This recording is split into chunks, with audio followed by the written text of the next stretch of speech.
Support for the Leadoff on WGLT and WGLT.org comes from the Central Illinois Regional Airport, where sunseekers and snowbirds fly to Florida. Nonstop service on Allegiant Airlines to Tampa St. Pete and Orlando Sanford from Bloomington.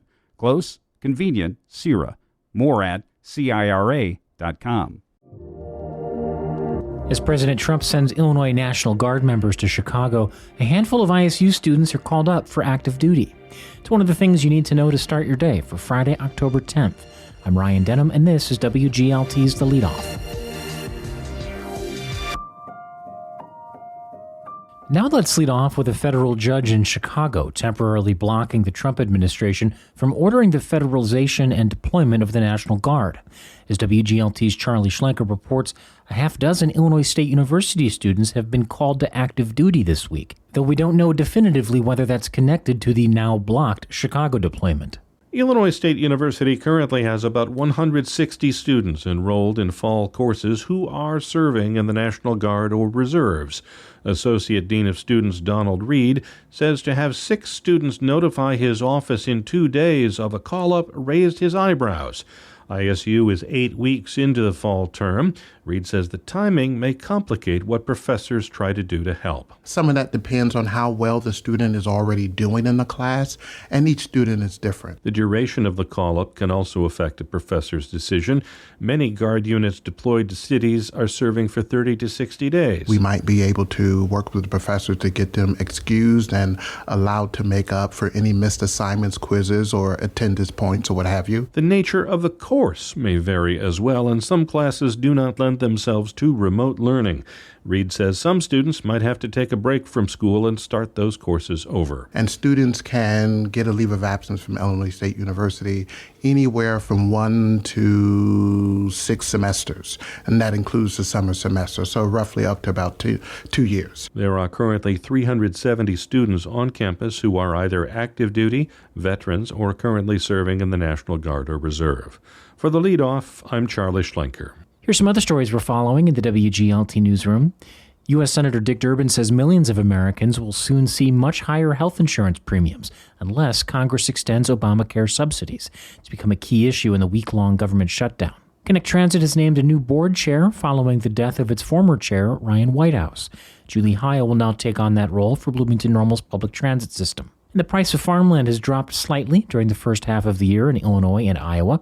Dave Klein of First Mid Agricultural Services in Bloomington says on an industry podcast that price drop is 1 to 3%.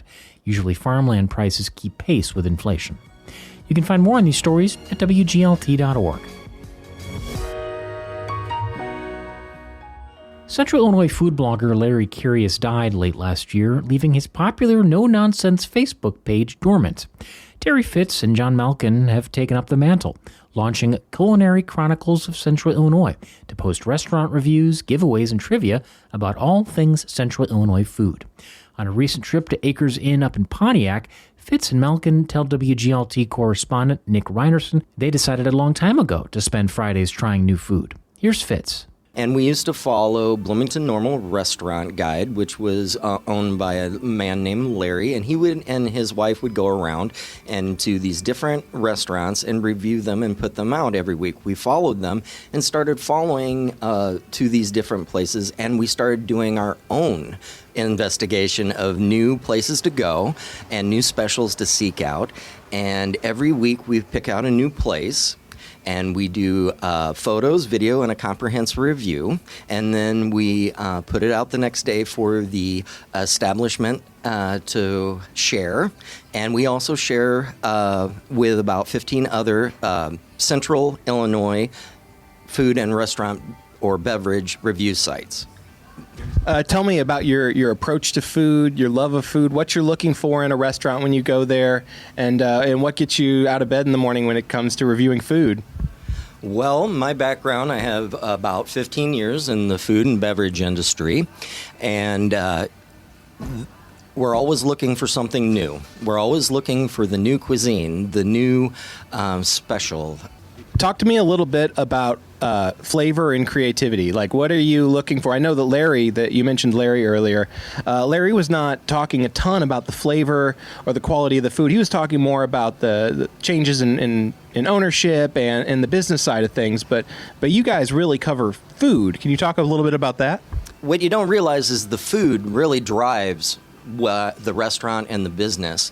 The quality and the ingredients and the way they put them together, it's the food and the people that make up the business, the restaurant. Those are the real stories that we look for. And the big thing is when we deal with a lot of these chefs in the kitchen, we find out that their team behind them is just as exceptional as they are. So some reviewers, they come in and they make themselves incognito as to not let the restaurant on to the fact that they're in there reviewing their product. But you guys take a bit of a different approach. You want to talk to the chef. You'll do gift card giveaways. Well, we try to book out in advance if we can. So we give them some forewarning so they can put on their best face.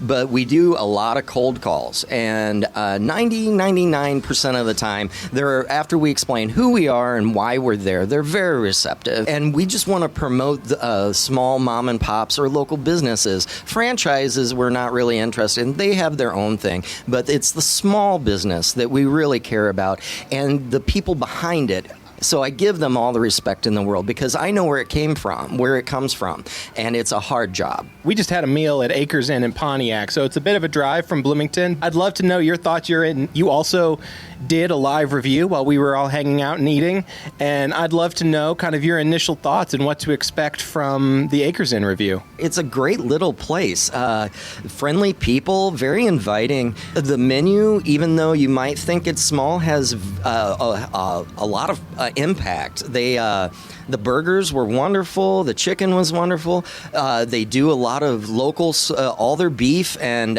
is locally sourced. They put that all together in a symphony of flavors, and I can see that it can be a real local favorite. That's awesome. Anything you want to leave us with? For those foodies out there, follow us on Facebook, Culinary Chronicles of Central Illinois. Thanks, fellas. Food bloggers Terry Fitz and John Malkin from the Culinary Chronicles of Central Illinois spoke with WGLT correspondent Nick Reinerson. Before we let you go, a reminder that the Sugar Creek Arts Festival returns to Uptown Normal. That is tomorrow and Sunday, 10 to 4 on both days. And that's it for today. I'm Ryan Denham. The show is produced by Cheyenne Brown. You can subscribe to The Leadoff on the NPR app or wherever you get your podcasts.